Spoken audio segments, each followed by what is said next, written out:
युग और मन्नत की कहानी एपिसोड 133।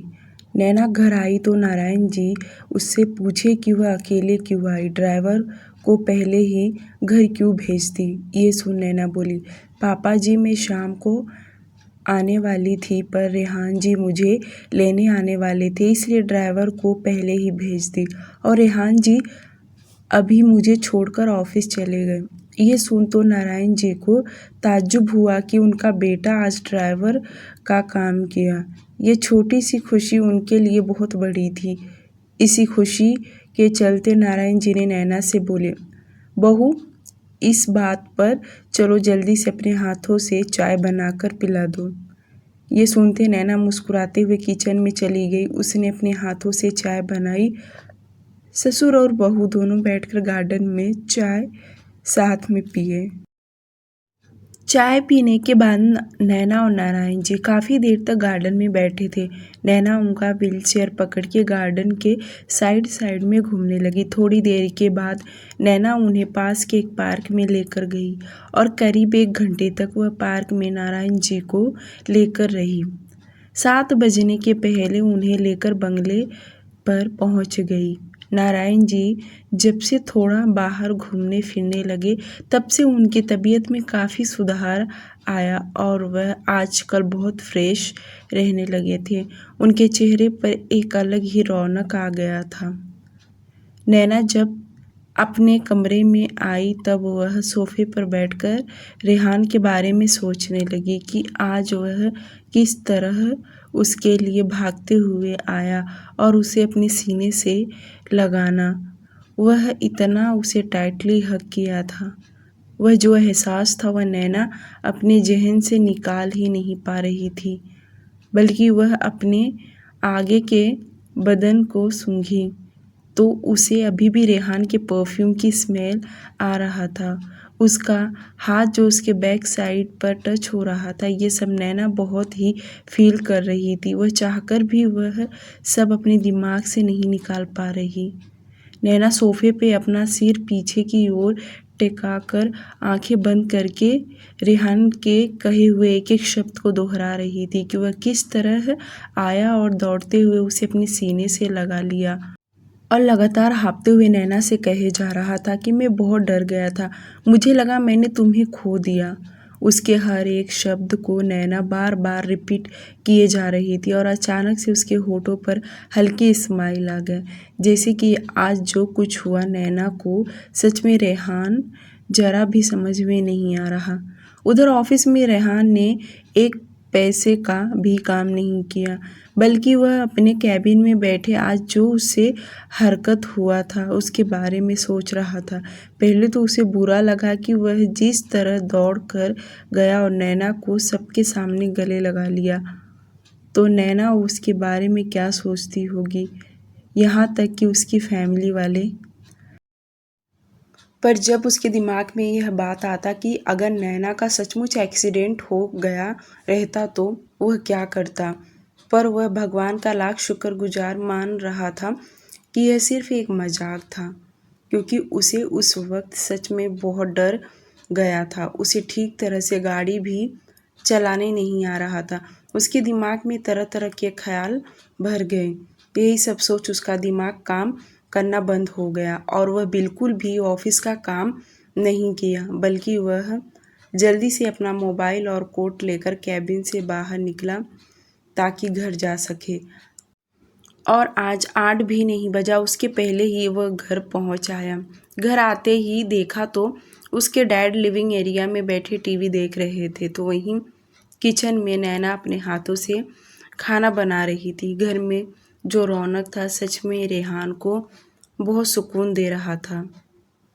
रेहान कमरे में जाने के बजाय अपने डैड के पास आकर बैठ गया। तब तक नैना छोटे से बाउल में खीर लेकर आई। उसे नहीं पता था कि रेहान आकर बैठा है। वह चम्मच से हिलाते हुए जल्दबाजी में नारायण जी के पास आई और जैसे उसकी नज़र रेहान पर गया कि वह अपने गले का सलाइवा अंदर ही अंदर गटक गई। नैना जिस काम के लिए नारायण जी के पास आई थी वह बोलना ही भूल गई। तब तक नारायण जी बोले, क्या हुआ बहू, तुम्हें कुछ कहना था? ये सुनते ही नैना अपना सिर हाँ में हिला दी। जो देख नारायण जी बोले, क्या लेकर आई हो? नारायण जी का सवाल सुन नैना बोली, पापा जी आज खीर बनाई हूँ, ये चख कर बताइए कैसा बना है। ये सुनते ही नारायण जी मुस्कुराए और बोले, बहू रेहान को दे दो, चखकर वह बताएगा कैसा बना है।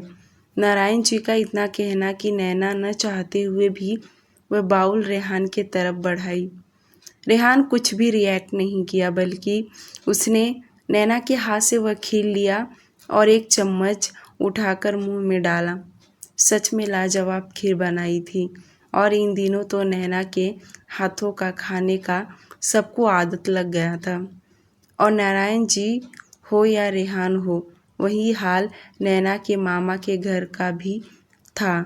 सुरेखा जी को नैना के हाथ का खाना बहुत पसंद था। वह हमेशा खाने की तारीफ किया करती थी, उसे याद भी करती थी। रेहान दूसरा चम्मच खीर उठाया और खाते हुए बोला, खीर की टेस्ट काफ़ी अच्छी है। ये सुनते नैना मन ही मन मुस्कुराने लगी। उसे तो लगा था कि रेहान चखेगा भी नहीं, पर यहाँ तो खाकर वह उसकी तारीफ भी कर रहा है। और नारायण जी तो अपनी हंसी रोक नहीं पाए। वह हंसकर बोले, खीर का स्वाद क्यों नहीं रहेगा जब घर की बहू ने बनाया है। चलो बहू को खीर की खुशबू सूंघकर मुझे भूख लग गया है, खाना लगा दो। नैना अपना सिर हिलाकर वहाँ से बाउल लेकर किचन में चली गई और वहीं रेहान उठकर फ्रेश होने कमरे में आ गया और नारायण जी डाइनिंग टेबल के पास आकर बैठ गए।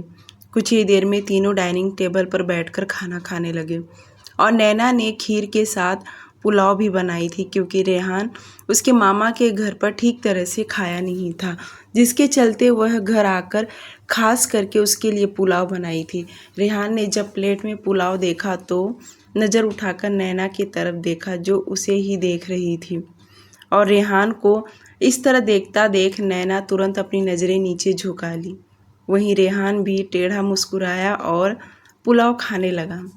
खाते खाते उसने नैना की स्लो आवाज़ में तारीफ भी किया, जो कि नारायण जी तो नहीं सुना, पर नैना ने उसका गुनगुनाना सुन ली।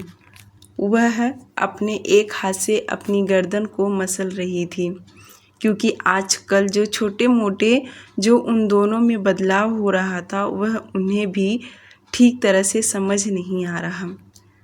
दूसरी तरफ कांदेवली अग्रवाल हाउस। पीहू अपने कमरे में थी। बेड पर उसने अपने नोटबुक टेक्स्ट बुक फैला के रखी थी, जिससे पता चल रहा था कि वह पढ़ाई कर रही है। पर अचानक से वह अपने बुक्स बंद कर दी और जाकर खिड़की के पास बैठ गई और अचानक से उसे बहुत गर्मी होने लगा और उसे ऐसे बार बार महसूस भी हो रहा था कि वह बहुत थकी हो। उसका दिमाग सोच सोच के एकदम थक चुका था। उसकी आंखों के सामने बार बार मयंक का चेहरा आने लगा कि वह किस तरह गुवाहाटी में अचानक से आया और उसे अपने गले लगा लिया और रो रहा था कि मुझे माफ़ कर दो। वह ये सब सोचकर अपनी आंखें बंद कर ली और वह अपने दिमाग पर इतना जोर दे रही थी कि उसके माथे की नस उभर गया। उसके आंखों के सामने काला सा साया घूम रहा था, जैसे कि वह कोई और नहीं मयंक ही हो और उसका उसके साथ कोई गहरा रिश्ता है। वह इतना अपने दिमाग पर जोर दे रही थी कि उसके माथे की नसें तो उभरी थी और पूरा पसीने की बूंदें साफ साफ दिखाई देने लगा। उधर बाहर से सीमा जी दरवाज़ा बजाकर पीहू को खाना खाने के लिए बुला रही थी, पर पीहू इस वक्त अपनी धुन में थी। उसे किसी भी आवाज़ सुनाई नहीं दे रहा था, बल्कि उसने तो अपना पूरा ताकत अपने दिमाग पर लगा दी थी। उसने अपने दांतों से आपस में कटकटा रही थी। सीमा जी लगातार उसे आवाज़ दे रही थी, पर पीहू दरवाज़ा अंदर से नहीं खोली। अंदर से कोई आवाज़ नहीं आ रहा, जो देख सीमा जी डर गई और वह तुरंत केशव जी को बुलाकर लाई, जो कि अपने कमरे में ही थे। उन्होंने तुरंत लात मारकर दरवाज़ा खोल दिया तो अंदर उन्होंने देखा पीहू अपने दोनों हाथ कान पर लगाकर खिड़की के पास छुप के बैठी थी। सीमा जी दौड़ते हुए उसके पास गई और उसके हाथों को पकड़ उसके चेहरे को ऊपर की ओर अपनी साड़ी के पल्लों से उसके पसीने को पोंछने लगी और तुरंत उसे गले लगा ली। केशव जी उसके बगल में बैठ उसकी पीठ को सहलाते हुए बोले, पीहू क्या हुआ तुम्हें? तूने क्या कोई बुरा सपना देख ली? केशव जी सीमा जी लगातार उससे सवाल कर रहे थे पर पीहू कुछ बोली नहीं रही। केशव जी उसका हाथ पकड़ कमरे से बाहर लेकर आए और उसे चेयर पर बिठा दिया और बोले, क्या हुआ? तूने कुछ बुरा सा सपना देख लिया क्या? इतनी डर गई है? पीहू धीरे से बोली, पापा मुझे उस लड़के का बहुत याद आ रहा था जो गांव में मेरे कॉलेज के बाहर आकर मुझे पीहू पीहू कह रहा था। वह मुझसे माफ़ी मांग रहा था। सीमा जी केशव जी तुरंत समझ गए कि ये मयंक के बारे में बोल रही है, पर केशव जी को ताज्जुब इस बात से हो रहा था कि पीहू इस तरह से क्यों बातें कर रही है, जैसे कि वो मयंक को जानती ही नहीं, पहली बार उससे मिल रही हो। पर उन्होंने कोई सवाल जवाब नहीं किया, बल्कि उन्होंने उसके गाल को छूते हुए कहा, पीहू बेटा तुम उसके बारे में कुछ ज़्यादा ही सोच रही हो। भूल जाओ उसे और चलो खाना खाते हैं। तुम्हें इस वक्त सिर्फ और सिर्फ पढ़ाई पर ध्यान देना है, पास होना है कि नहीं। पीहू अपने मन ही मन सोचने लगी कि वह किस तरह अपने मम्मी पापा से कहे कि उसकी पढ़ाई में ज़रा भी मन नहीं लग रहा। उसे तो कुछ समझ में नहीं आ रहा, पर वह कुछ बोली नहीं बल्कि खाना खाने बैठ गई। कुछ ही देर में तीनों ने खाना खा लिया और खाना खाने के बाद सीमा जी पीहू को कमरे में लेकर गए और उन्होंने आज उसे दवाई दिया, क्योंकि वह रोज़ उसे दवाइयाँ नहीं देती थी। जब भी उन्हें लगता था कि पीहू की हालत ख़राब हो रहा है या वह दिमाग पर ज़्यादा जोर दे रही है, तब वह उसे मेडिसिन्स दिया करती थी और आज भी उन्होंने उसे मेडिसिन्स दिया। पीहू हाथ में जैसे दवाई ली कि वह मुंह में नहीं डाल रही थी, तो सीमा जी ने उसे डांट लगाने लगी कि जल्दी से दवाई खाए, पर पीहू मना करते हुए बोली, मम्मी मुझे ये दवाई नहीं खाना, बहुत नींद आता है। ये सुनते सीमा जी बोली, बेटा पर तुम्हें दवाई तो खाना ही पड़ेगा ना, फिर कैसे ठीक होगी? देखा ना किस तरह तुम्हारे सिर में दर्द हो रहा था, वैसे ही वापस होने लगेगा, इसलिए दवा खा लो, अच्छी नींद आएगी। पीहू नहीं खा रही थी तो सीमा जी उसके हाथ से दवाई ले खुद उसके मुंह में डाली और पानी पिलाया और पीहू बुरा सा शक्ल बनाकर वह दवाई खा गई। कुछ ही देर में उसे नींद आया और वह गहरी नींद में सो गई। उसके सोते ही सीमा जी उसके माथे पर हाथ फेरते हुए रोने लगी और खुद से बोली, पता नहीं मेरी बच्ची को कब तक ये दवाई खाना पड़ेगा, कब उस शैतान को भूलेगी। सुबह का वक्त बजाज मेंशन। सभी लोग एक साथ में बैठकर ब्रेकफास्ट किया। मन्नत सुबह ही रेडी हो गई थी क्योंकि उसे कांदेवली जाना था और युग ने उसे कहा कि वह ऑफिस जाते वक्त उसे उसके घर लेकर जाएगा और शाम को अपने साथ घर लेकर आ जाएगा। यह प्लान उनका रात को ही हो गया था। ब्रेकफास्ट करने के बाद युग मेंशन से निकला और मन्नत, मीरा जी, काव्या और दादी को बाय बोलकर वह भी युग के साथ निकल गई। युग अपने साथ लेकर जा रहा है तो सवाल ही नहीं उठता कि कोई सवाल जवाब करे। मीरा जी तो मन्नत को सिर्फ इतना ही बोली कि वह अपना ख्याल रखे और ठीक तरह से शाम को घर आ जाए। कुछ ही देर में वे लोग कांदेवली पहुंच गए और हमेशा की तरह युग की कार कॉलोनी के बाहर ही रुका और वे दोनों उतरकर अंदर गए और जब मन्नत बेल बजाई तो केशव जी ने दरवाज़ा खोला और सुबह सुबह मन्नत को दरवाजे पर देख केशव जी को बहुत अच्छा लगा क्योंकि वह भी रेडी हो गए थे फैक्ट्री जाने के लिए। मन्नत बोली, पापा मुझे लगा आप तो फैक्ट्री चले गए होंगे, पर आप यहीं हैं। ये सुन केशव जी बोले, पहले तुम दोनों अंदर आ जाओ। हाँ, जाने वाला तो था पर अभी तक गया नहीं। युग सोफे पे बैठ गया और मन्नत अपनी नज़र चारों तरफ फेरते हुए बोली, पापा पीहू तो कॉलेज गई होगी। यह सुन केशव जी बोले, नहीं, आज वह कॉलेज नहीं गई, बल्कि वह उठी नहीं, वह तो अभी तक सोई है। पीहू अभी तक सोई है सुन तो मन्नत चौंक गई और बोली, क्या कह रहे हो पापा, अभी तक सोई है? क्या उसे कॉलेज नहीं जाना? इतना बोल मन्नत उसके कमरे की तरफ बढ़ी और देखी तो अंदर सीमा जी थी, जो पीहू को उठाने के लिए आवाज़ लगा रही है, पर वह उठ नहीं रही। सीमा जी ने जैसे मन्नत को देखी तो वह तुरंत बेड से उठी और बोली, मन्नत तुम यहाँ? मन्नत मुस्कुराते हुए बोली, हाँ माँ, वह मैं कल ही आने वाली थी पर आ नहीं पाई, इसलिए आज सुबह आ गई। युग भी आए हुए हैं। युग आया है ये सुन सीमा जी बोली, अच्छा ठीक है, तुम पीहू को उठा देना, मैं युग के लिए कॉफ़ी बना देती हूँ। इतना बोलकर वह कमरे से बाहर निकली। वहीं मन्नत पीहू के करीब जाकर बैठी और उसके गाल को थपथपाते हुए बोली, पीहू टाइम देख, 10 बजने को आ गया है और तू है कि अभी तक सोई हुई है। तुझे क्या पढ़ाई लिखाई नहीं करना? पीहू आवाज़ सुनकर अपनी आंखें खोलने की कोशिश कर रही थी, पर वह ठीक तरह से खोल नहीं पा रही, बल्कि वह सबकी बातें सुन रही थी। वह उठने की कोशिश कर रही थी, पर उसका शरीर उसका साथ नहीं दे रहा। वह आंखें खोलती कि वापस बंद हो जाता और करवट बदलकर वह वापस लेट गई।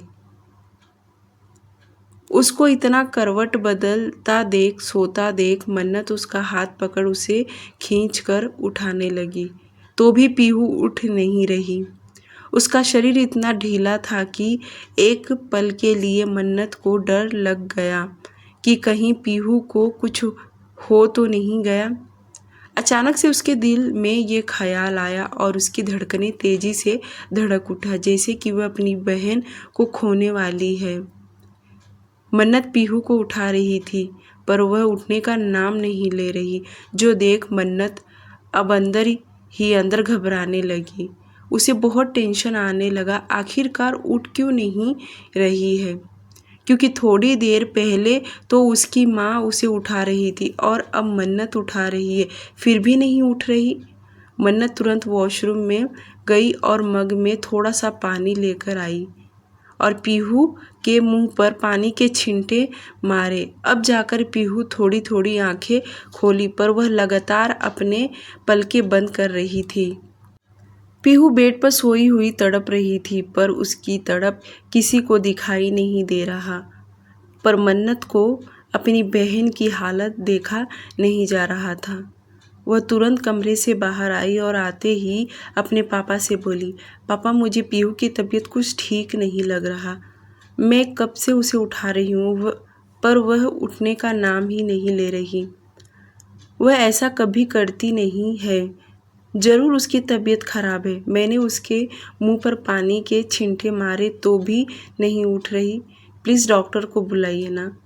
मन्नत एक ही सांस में सारी बातें बोल गई। तब तक किचन में से सीमा जी कॉफ़ी लेकर युग के पास पहुंची और उन्होंने भी मन्नत की बातें सुनी, तो वह तुरंत बात करते हुए बोली, मन्नत तुम परेशान मत हो, उसे ना आजकल देर तक सोने की आदत लग गई है, बाकी कुछ नहीं, अच्छा ही है, सोती रहती है। सीमा जी का इतना कहना कि मन्नत बोली, माँ मैं उसे अच्छी तरह से जानती हूँ और पहले तो टाइम से पहले उठकर रेडी हो जाती थी कॉलेज जाने के लिए, कभी वह ऐसा नहीं कि और एक आवाज़ में उठ जाती थी, इतना वक्त कभी नहीं लगाती। उसे देखकर ही पता चल रहा है कि उसकी तबीयत ठीक नहीं है। मन्नत का इतना कहना कि केशव जी सोफे से उठे और बोले, रुको मैं देखता हूँ। वह इतना बोलकर पीहू के कमरे में गए। उनके पीछे युग भी उठा और वह भी कमरे में गया। मन्नत भी युग के पीछे आई। केशव जी पीहू के बगल में बैठ के चेहरे पर हाथ रख सहलाते हुए बोले, पीहू उठ जा, बहुत लेट हो गया है, वैसे भी तू आज कॉलेज नहीं जाएगी। पीहू को उठने के लिए करीब और 10 मिनट लगा, तब जाकर वह अपनी पूरी तरह आंखें खोली तो देखी युग और मन्नत उसके सामने खड़े हैं। उन दोनों को देखते वह जल्दी से उठकर बैठने की कोशिश की, पर ठीक तरह से वह उठ नहीं पाई।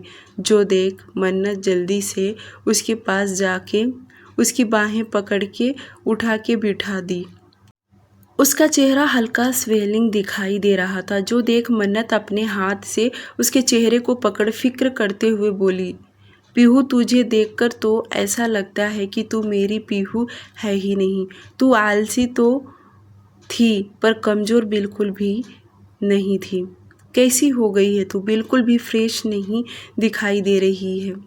मन्नत की बातें सुन पीहू मुस्कुराते हुए बोली, फ्रेश कैसे दिखाई दूंगी? अभी तो मैं बेड पर से उठी भी नहीं हूँ।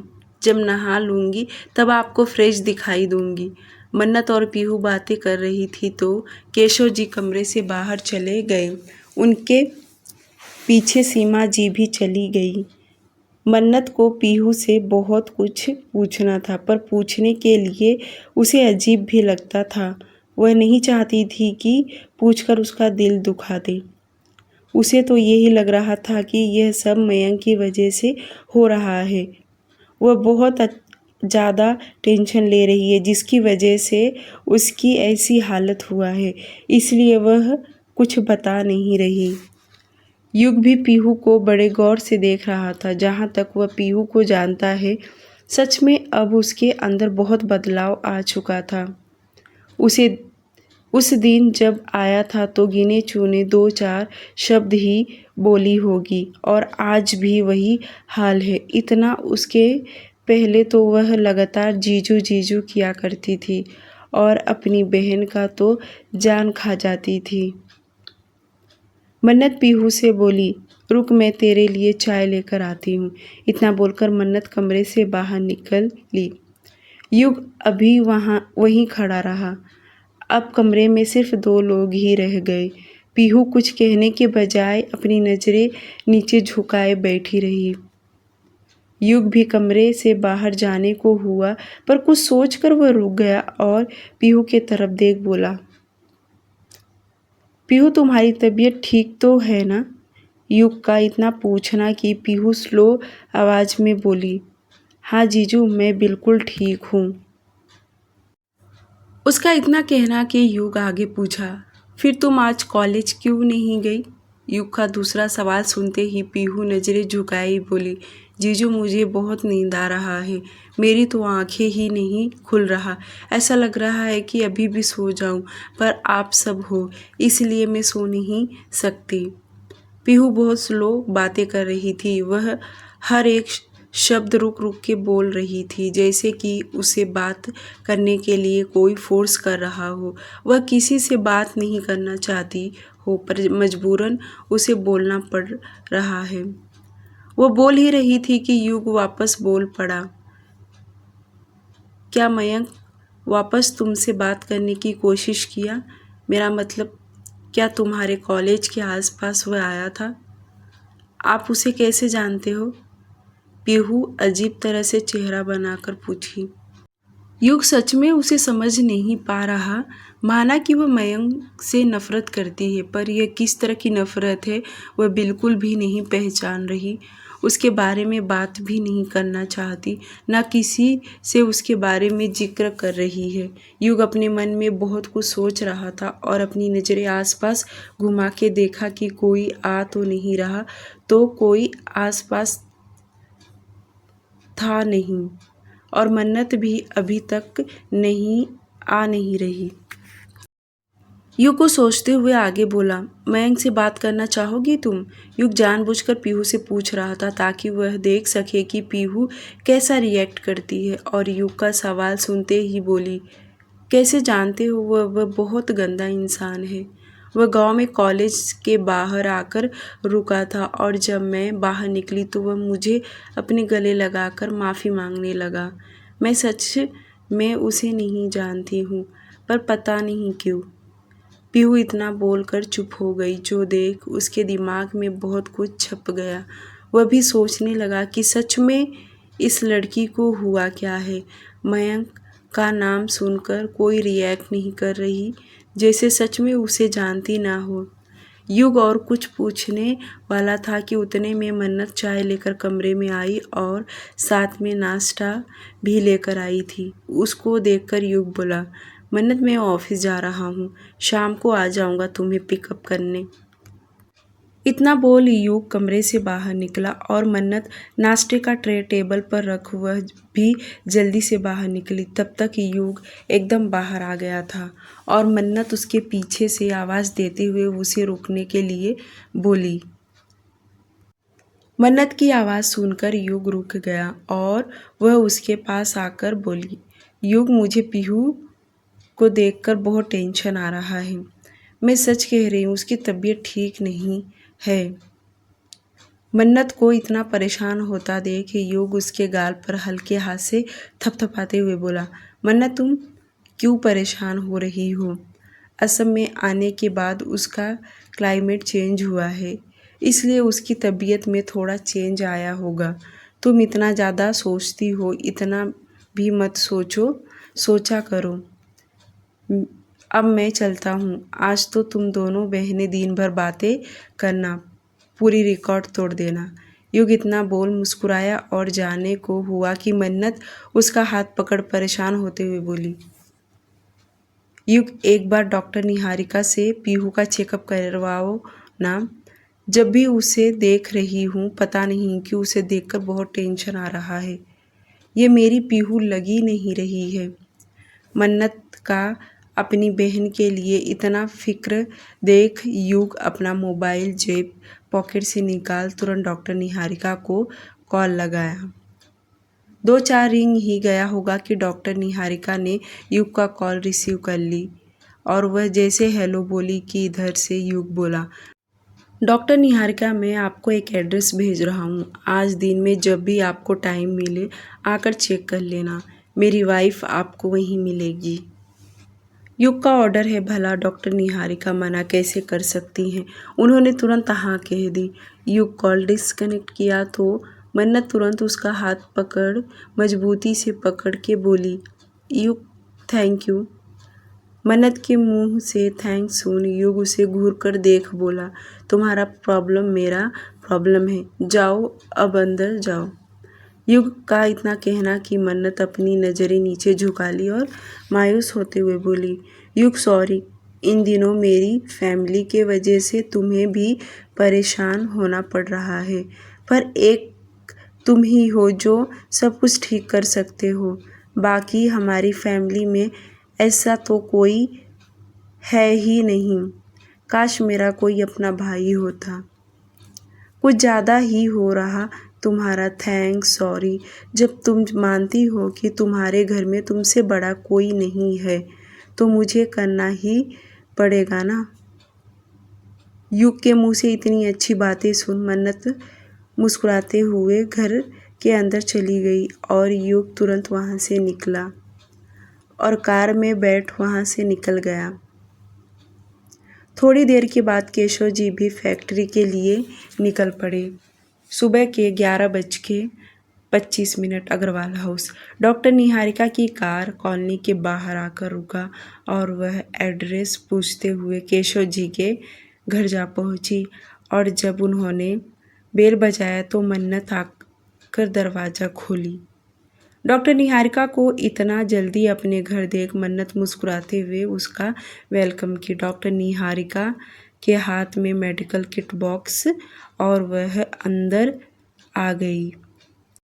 मन्नत ने पहले उन्हें कॉफ़ी का ऑफ़र दी जो उन्होंने पीने के लिए हाँ कह दी। डॉक्टर को देख सीमा जी मन्नत से पूछी, यह कौन है? मन्नत ने तुरंत उसे बता दी कि यह युग के फैमिली डॉक्टर निहारिका हैं। मैंने ही युग से कहा कि इसमें एक बार पीहू का चेकअप करवा लिया जाए क्योंकि पीहू को देखकर ही पता चल रहा है कि उसकी तबीयत ठीक नहीं हुई है और मैं नहीं चाहती कि आगे चलकर उसकी तबीयत और ख़राब हुई। मन्नत का इतना कहना कि सीमा जी को अच्छा भी लगा कि मन्नत अपनी छोटी बहन का तबीयत केयर करती है, पर उन्होंने मना करते हुए कहा कि क्या ज़रूरत है इतने बड़े एक्ट्रेस को बुलाना। मैं यहीं आसपास उनका चेकअप करवा देती। तुमने खामखा युग को परेशान किया और इन्हें भी। मन्नत कुछ कहती कि उसके पहले डॉक्टर निहारिका बोली, इसमें परेशानी वाली क्या बात है? और पेशेंट अमीर हो या गरीब, हमारा काम है सबका सेवा करना, तो हम तो करेंगे ही। सीमा जी नहीं चाहती थी कि पीहू का इलाज इतने बड़े डॉक्टर के हाथों से हो, पर अब कोई रास्ता भी तो नहीं बचा। चेकअप तो करवाना ही पड़ेगा, कोई झूठ भी नहीं बोल सकती। पीहू वॉशरूम में फ्रेश हो रही थी, तब तक मन्नत ने उसके लिए कॉफ़ी बनाकर लेकर आई और डॉक्टर निहारिका कॉफ़ी पीने लगी। कुछ ही देर में पीहू फ्रेश होकर हॉल में आई तो देखी घर में कोई आज नया आया हुआ है। वहीं पीहू वहाँ रुकी नहीं, बल्कि उन्हें देखकर वापस कमरे में चली गई। कॉफ़ी पीने के बाद doctor Niharika medical kit box हाथ में ले वॉशरूम के पास कमरे में आई। अंदर जाते ही मन्नत ने पीहू को बताया कि यह डॉक्टर निहारिका हैं और उसका चेकअप करने आई हुई हैं। जो सुन पीहू मुस्कुराते हुए गुड मॉर्निंग बोली। करीब 1 घंटे के बाद डॉक्टर निहारिका 11:35 पर आई थी और उन्हें इसका चेकअप करते 1 घंटा बीत गया। वह एकदम फैमिली के जैसा ट्रीट कर रही थी।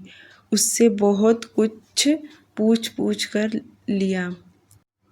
यहाँ तक कि मन्नत को भी साइड में लेकर जाकर उन्होंने बहुत कुछ पूछा। लास्ट में उन्होंने उसका ब्लड लिया ताकि वह हॉस्पिटल जाकर उसका टेस्ट कर सके। थोड़ी देर तक डॉक्टर निहारिका बैठी रही, उसके बाद वह वहाँ से निकल गई। डॉक्टर निहारिका ने जो प्रिस्क्रिप्शंस लिख कर दिया था, मन्नत ने अपने मोबाइल में फ़ोटो निकालकर युग को भेज दी कि आते वक्त मेडिसिन्स लेकर आए।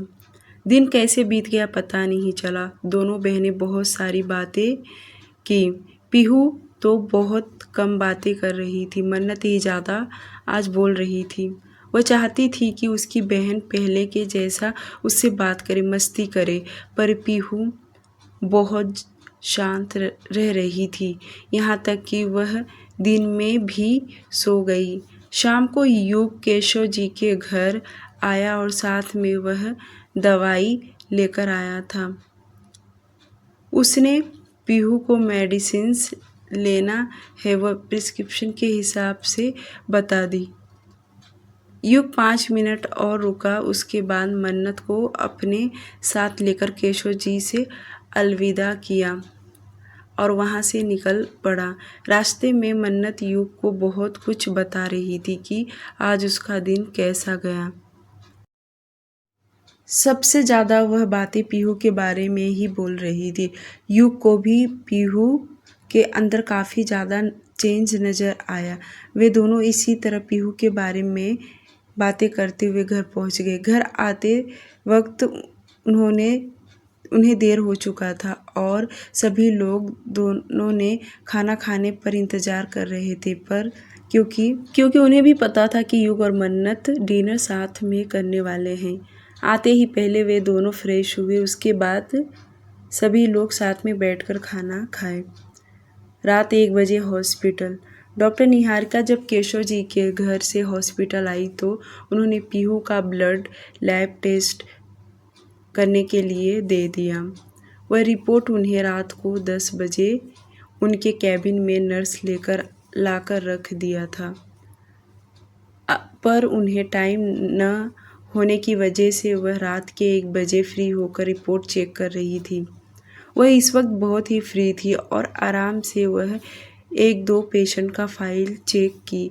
उसके बाद उन्होंने पीहू का फाइल हाथ में लिया। फर्स्ट पेज उन्होंने रीड किया और जब उन्होंने सेकंड पेज ओपन किया तो उनकी आंखें एकदम से बड़ी बड़ी हो गई। वह जो रिलैक्स होकर चेयर पर बैठी थी, वह उसका फाइल देखते एकदम से सीरियस होकर उस फाइल में नज़रें गड़ाए रीड करने लगी। बहुत देर तक पीहू की फाइल चेक करती रही। रात काफ़ी होने की वजह से उन्होंने लैब में इस वक्त किसी को कॉल नहीं कर सकती थी और ना ही युग को कॉल करके वो बता सकती थी। इसलिए उन्होंने सोचा कि वह मॉर्निंग में एक बार खुद लैब में जाकर वेरीफाई करेंगे, उसके बाद वह युग को इन्फॉर्म कर देंगे।